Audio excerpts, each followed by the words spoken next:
Oxalá lhe abençoe, me cubra de bênção, de progresso na sua vida espiritual e na sua vida biológica. E fururu orerê, ai lala baba quem é elegibu.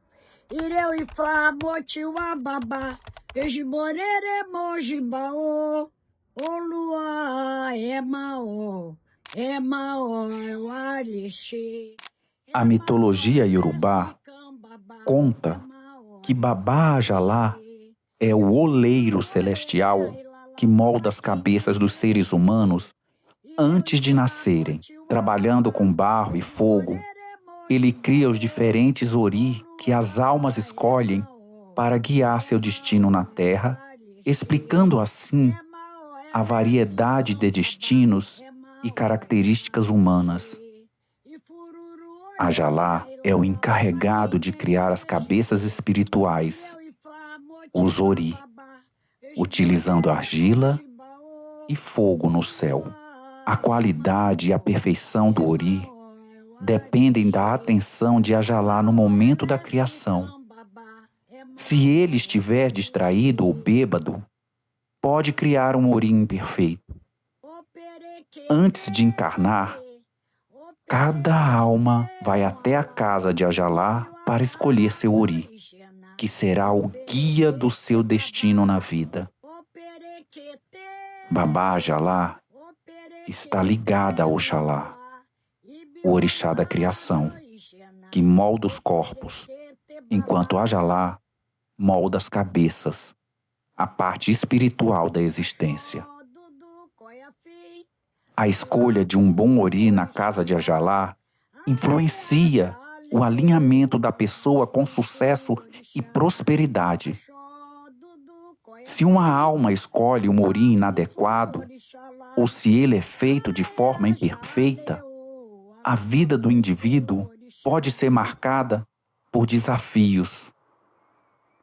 A lenda reforça a importância de reverenciar o próprio ori, visto que ele é o orixá mais importante e o condutor do destino de cada pessoa. Eu nasci em Salvador, Bahia, na comunidade do Quilombo Urbano do Calabá, em 1981. Minha mãe, a saudosa Maria Anita de Carvalho, a mulher que foi meu ventre, que me deu a vida e que me tornou quem eu sou no dia de hoje. Eu sempre digo que eu fui escolhida por esse ventre materno e por esse ventre espiritual, que foi uma mulher de Oiá que me gerou em 1981. E o mais engraçado é que já estava demarcado onde eu iria nascer. Então, naquela época, minha mãe era filha de santo de um terreiro que era atrás da casa de minha avó, né? Em uma festa de Oxóssi, em Ançã deixa minha mãe, e eu sou coroada no entorno dessa casa da saudosa Ivone de Oxum. Cresci e me criei dentro dessa comunidade do Calabá, junto com toda a minha família. Então é uma família que foi sempre uma família acolhedora, né? Então eu sempre vivi ao lado de minha avó, ao lado de minha mãe, ao lado de meus irmãos, construindo esse ser social que aqui está hoje. Aos 11 anos, no meu aniversário, que coincidia com o aniversário de minha mãe, então foram 2 presentes. Eu presenteei minha mãe e ela me presenteou, me dando a vida no dia do seu nascimento. Então, no dia 26 de abril de 1981, nascia Alana de Carvalho. 26 de abril de 1951, nascia Maria Anita de Carvalho. E quando eu completava meus 11 anos, eu disse para minha mãe que não queria aquele aniversário mais de menino, e sim de menina. E ela perguntou como eu gostaria de me vestir e de viver. E eu abri o guarda-roupa dela, peguei uma camisola e disse: é assim que eu gosto de ser. E naquele exato momento ela parou tudo e me disse que morro o mundo, mas você irá viver.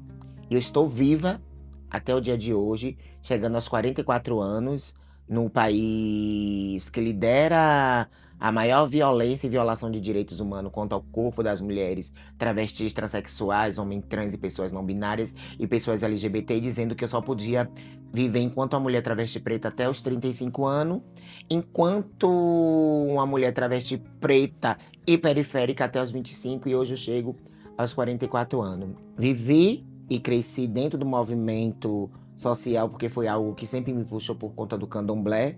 E mesmo assim, minha mãe, percebendo algumas violências que o candomblé fazia contra a população GLS, porque naquela época não existia, né?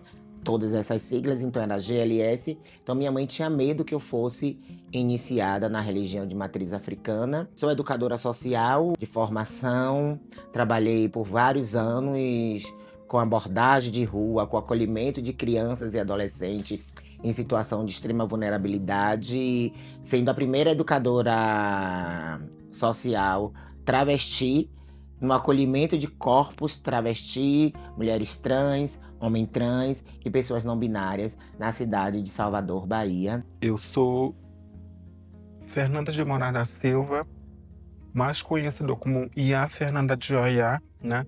Nascida em Manaus, Amazonas, no dia 1º de outubro de 1971. Nascida de uma mulher negra de São Luís do Maranhão, chamada Maria de Nazaré. Fui adotada pela minha tia, irmã do meu pai, com 6 meses de idade. Duas mulheres de Iemanjá.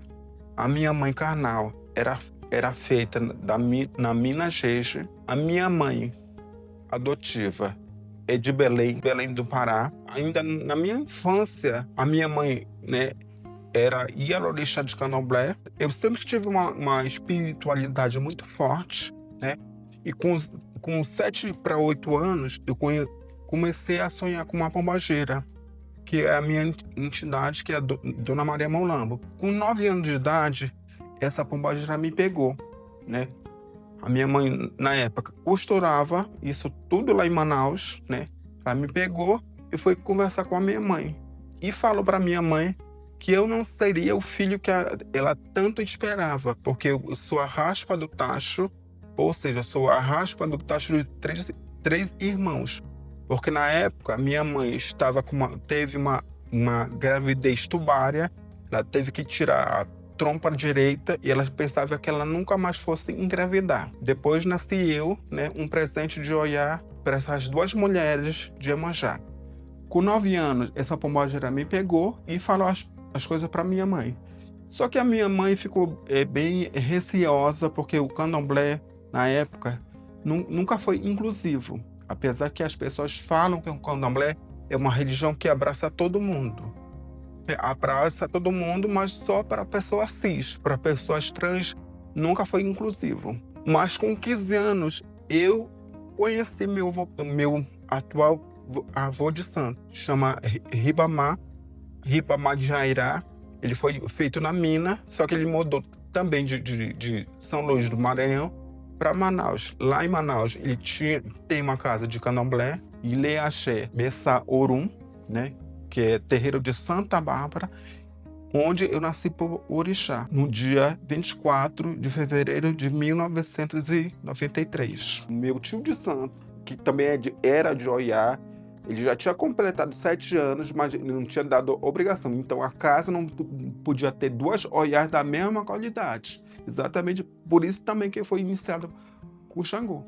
Mas Oiá nunca abriu mão da minha cabeça. Tanto é que na época eu era a única Iau que tinha 2 ibás. E Ança comeu junto com o Xangô no mesmo ibá. A época, né? Ali a transfobia já falava Sim. sobre nossas vidas.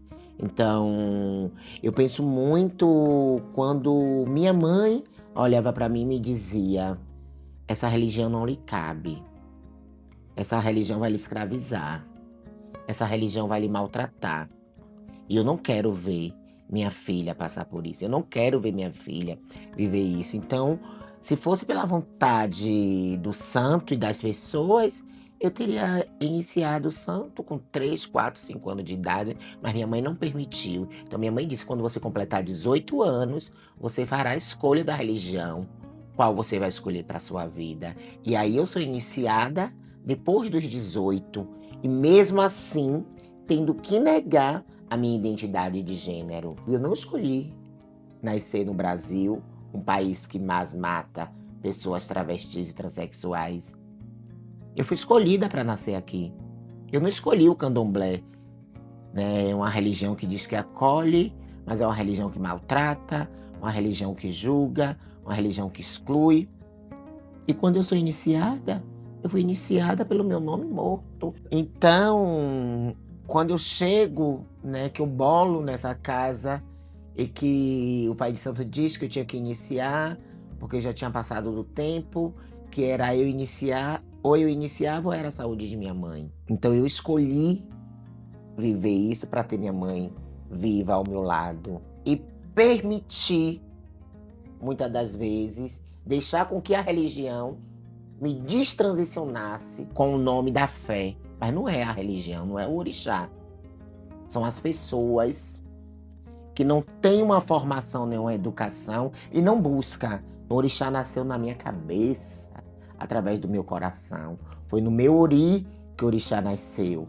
Não foi na minha genitália, não foi na minha sexualidade. Então isso aqui é algo que quando eu partir por um, vai ficar. Então o amor, o afeto, o respeito foi que eu me dei para viver essa religião que eu digo hoje e sempre, que é uma religião que salva. É uma religião que muda, é uma religião que educa, é uma religião que transforma. Quando parte desse ofó que é a palavra através da minha boca, ou quando um babá, um aiá, ela afia a semente do ubi. É o ubi que responde se está certo ou se está errado, e muitas das vezes são as matérias que usa de sua má fé, do seu não conhecimento, para transformar nossos corpos, muitas das vezes escravizados dentro dessa religião chamada religião de matriz africana, do culto do candomblé brasileiro. Porque depois da transfobia religiosa, o suicídio nos alcança por não termos acesso a nenhuma religião, ou ao menos a fé que é dita para todos, mas muitas vezes poucos nos deixam acessar. Eu passei por muita coisa. Tive que mudar para São Paulo exatamente por causa da transfobia social. Passei um tempo fora do candomblé, exatamente por causa de igreja, por causa do preconceito social, porque até então não se falava sobre transfobia, aliás, não se falava nem de homofobia, nem de transfobia, só se falava sobre preconceito. A nomenclatura da época era só GLS.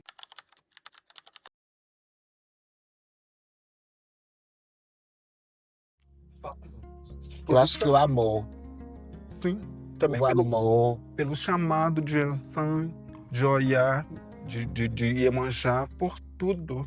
Né? Por esse amor que é sobrenatural, né? que sobressai da gente. não o amor material, o amor carnal, mas o amor espiritual, né? Essa divindade que me gera, que me escolhe ainda enquanto embrião, que vai ali seguindo com esse sangue, porque o sangue é nascimento, né? Então eu acho que esse chamado através do amor, até para que eu pudesse resistir, para que as minhas hoje pudessem viver. E aquilo que eu digo sempre, eu não quero ser aceitada, porque eu já me aceito. Eu quero ser respeitada. Então, eu acho que vendo a história de Fernanda, vendo a história de todas as outras mametos e alorixás, zeladoras, mulheres travestis, mulheres trans, e hoje conhecendo algumas histórias de homens trans, pai, babá, né, dentro dessa religião, se tornar essa existência viva. Porque se hoje os candomblé inclusivo existem, é porque por amor a Chica Manicongo, foi por esse amor a Oiá Xangô, que Fernanda continua, que me faz viver e querer resistir e existir dentro dessa religião, para que as minhas que estão chegando agora possam ter esse acesso mais respeitoso, mais cuidadoso, mais tranquilo. E maior do que a terra é as águas, maior do que as águas só Deus, acima de Deus uma coroa, maior do que Deus tô pra ver, Messias nasceu em Roma. Em Roma nasceu Messias. Se olha lhe deu esse Dom Fernanda, ela viu que se merecia. E Messias nasceu em Roma. Em Roma nasceu Messias. Se a Loxum me deu esse dom. Axé. Então ela viu que nós Sim. merecíamos existir e viver essa religião que transmite e transborda amor e respeito para além da nossa existência. A Lana é de Oxum. Eu sou de Oiá, ou seja, duas mulheres guerreiras. Duas mulheres, duas orixás que nasceram exatamente para lutar. Lutar dentro do panteão africano, né? Porque elas também passaram por preconceitos. As pessoas que conhecem um pouco dos itãs dos orixás sabem que Oxum passou por preconceito, Yansan passou por preconceito. Quando eu recebi, né, meu pai jogou e falou para mim que eu tinha que receber esse cargo, essa função que eu penso que é uma missão, que é muito maior que eu. Na época eu falei pro meu pai, eu não quero receber isso, porque eu já passei por tanto preconceito na minha vida que eu não quero voltar atrás. Eu não quero retroceder por nada, né? E quando eu fui receber a minha cuia de axé, eu já estava com 16 anos de iniciada, nesse meio tempo que eu tive que ir para prostituição, casei com um pastor evangélico, né? Não tive que abandonar, mas como eu não tinha contato com pessoas de candomblé, e eu tava com um homem que era pastor evangélico, né? Eu pensei assim, eu não pensei em mais nada, né? Eu também pensava no amor dele, no amor que ele tinha por ele, o amor que ele tinha por mim também. Eu pensei, eu vou seguir junto com ele, porque eu nunca tive problema com religião nenhuma. Até porque eu fui criado nas 3 religiões. A minha mãe era de candomblé, né? A minha avó era evangélica, meu pai era católico. Então eu segui com ele. Até que meu marido faleceu, eu resolvi despachar tudo, porque, como eu falei, eu não tinha contato com pessoas de candomblé. Então eu despachei tudo numa árvore, né? Exatamente, porque eu estava afastado do meu pai de santo, não tinha brigado nada. Só que também eu não queria buscar outra casa de santo, né? Até que um dia comecei a fazer parceria com a Prefeitura de São Paulo, comecei a fazer evento exatamente para mostrar essa realidade, né? Que a gente precisava de mais de políticas públicas, a gente precisava ter representatividade dentro das instâncias governamentais, parlamentares e tudo. Lá em São Paulo a gente conseguiu ter uma política que era minúscula, que é, antes do Cidadania teve o pote LGBT. Foi quando eu fui inclusa dentro do pote LGBT para trabalhar com salão de beleza ou artesanato, alguma coisa. Só que eu precisava fazer uma faculdade, porque era isso que eu queria fazer, né? Foi nesse intuito que eu fui para São Paulo, para viver a minha vida. Eu não queria viver a vida que as pessoas queriam que eu vivesse. Até que então consegui fazer um vestibular, entrei na Unixul, depois, né, consegui a bolsa para a Unesp de Franca. E foi lá que eu consegui me formar, mas mesmo assim, né, eu tive que mudar para o Rio de Janeiro. E quando eu fui para o Rio de Janeiro, foi exatamente quando Yansan me chamou novamente. Então, é por isso que eu falo, né? Foi esse amor por olhar para o Xangô, por essa espiritualidade, por essa ancestralidade que atravessa, que sobrepõe todas nós, aliás, todos nós, né?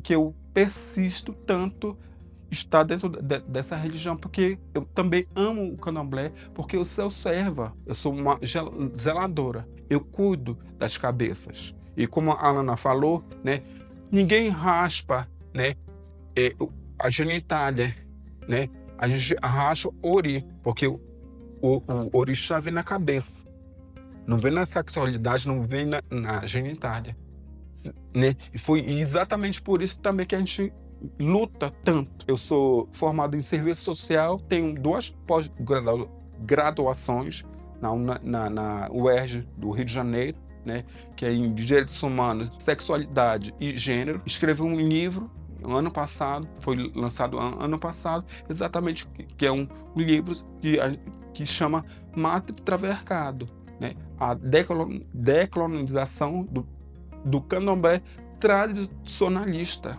exatamente para falar sobre esse matriarcado de mulheres transexuais e travestis que a gente não vê em muitas casas, principalmente as casas tradicionais. Eu tive um chamado, porque se não fosse olhar, e principalmente Iemanjá, eu não estava aqui.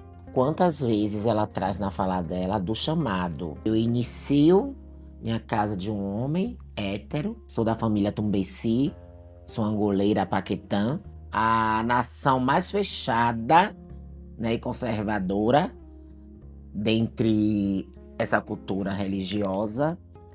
E esse chamado é que nos fortalece todos os dias. Então, eu agradeço muito a meu saudoso pai de santo, Everaldo Campos de Almeida, meu pai de Dereci, a Cavungo, que foi o homem que me escolheu para colocar a mão na minha cabeça, foi o homem que escolheu para ser meu barco.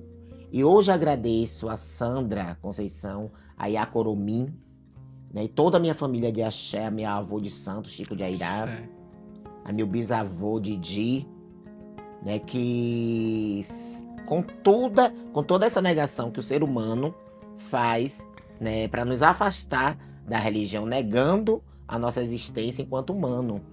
Mas se pararmos para pensar, a religião do candomblé é a religião mais perseguida do mundo e persegue. E se torna uma religião perseguidora. Porque quando eu falo de preconceito, tá o racismo. Sim. E o racismo religioso tá aí, crescendo todos os dias. E junto com o racismo religioso, as pessoas pretas, cis, heteronormativa, estão aí reproduzindo todos os dias a transfobia religiosa, negando a criança, negando o adolescente, negando o ser de direito a viver essa religião, qual me escolheu. Porque aquilo que eu trago na minha fala, eu nunca escolheria nascer no Brasil, o país que determina a idade de vida para um corpo travesti de mulheres trans. Eu nunca ia escolher viver uma religião que nega a minha identidade de gênero. Que eu ainda fui criada na época que caboclo tinha que me pegar me batendo, arrancando cílio, arrancando cabelo, desfigurando a minha imagem feminina, me despindo por ego das pessoas cis heteronormativas, que são ditadoras dentro da religião. Mas não era o caboclo que queria isso pra minha vida, não. Eram as pessoas que queriam me colocar em um lugar de vexatoridade, de vergonha, de me envergonhar um corpo que está atravessado por muitas situações, mas que ali se mantém viva. Que eu não quero flores enquanto morta. Eu quero amor enquanto eu vivo, enquanto viva. Eu não quero ser homenageada depois que eu descer. Eu quero ser homenageada enquanto eu estiver subindo de idade, todos os anos, todos os dias, lembrando que eu sou. Então é tão importante trazer isso, porque o candomblé se dança em roda. E quando se faz esse círculo, é dizendo que eu não permito que a violência, que o negativo de fora adentre esse espaço. Mas muitas das vezes, esse negativo e essa violência está dentro.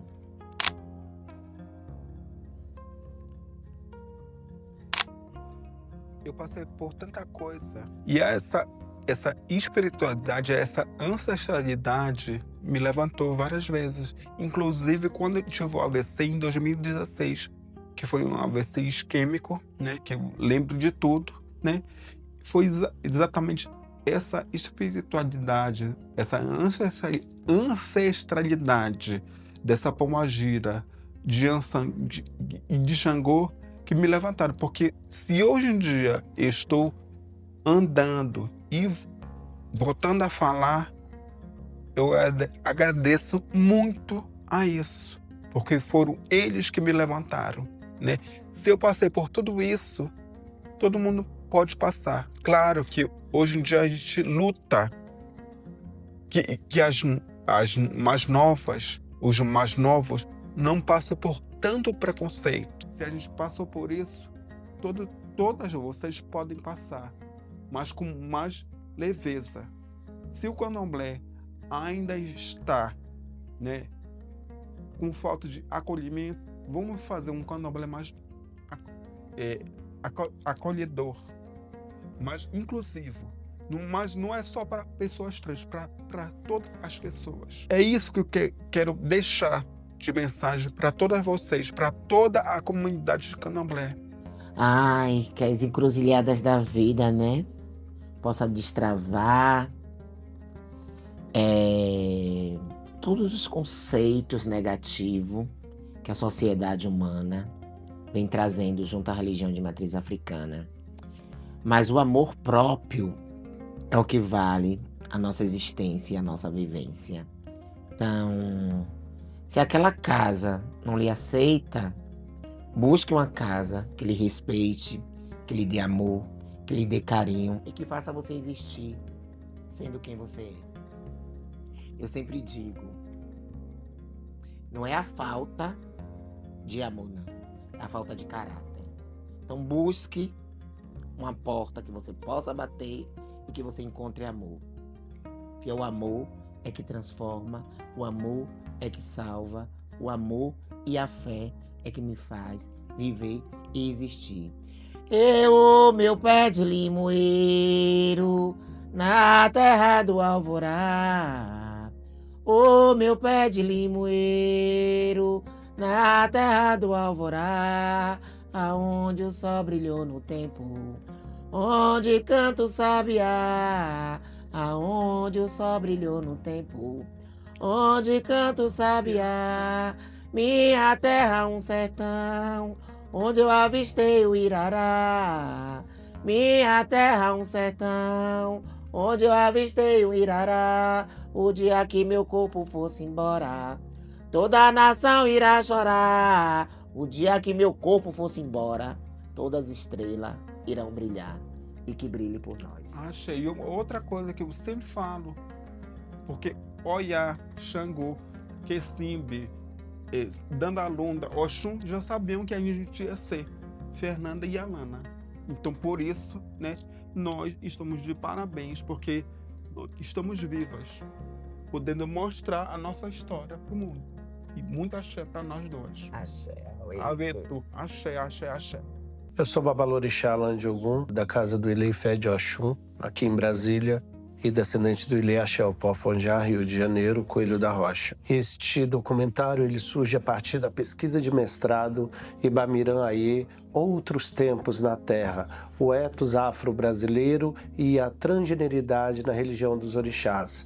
A ideia é construir um candomblé mais acolhedor, um candomblé menos colonializado e com ideias menos eurocêntricas dentro dos nossos terreiros, resgatando assim a cultura ancestral dos nossos orixás. E a partir deste documentário também e da dissertação de mestrado surge o Cantim, que é o nosso Cadastro Nacional de Terreiros Inclusivos, um site onde temos um banco de dados em que abriga as casas de todo o país, que são os terreiros que são inclusivos, e os sacerdotes que são inclusivos, podendo ser consultados por áreas federativas do nosso território nacional.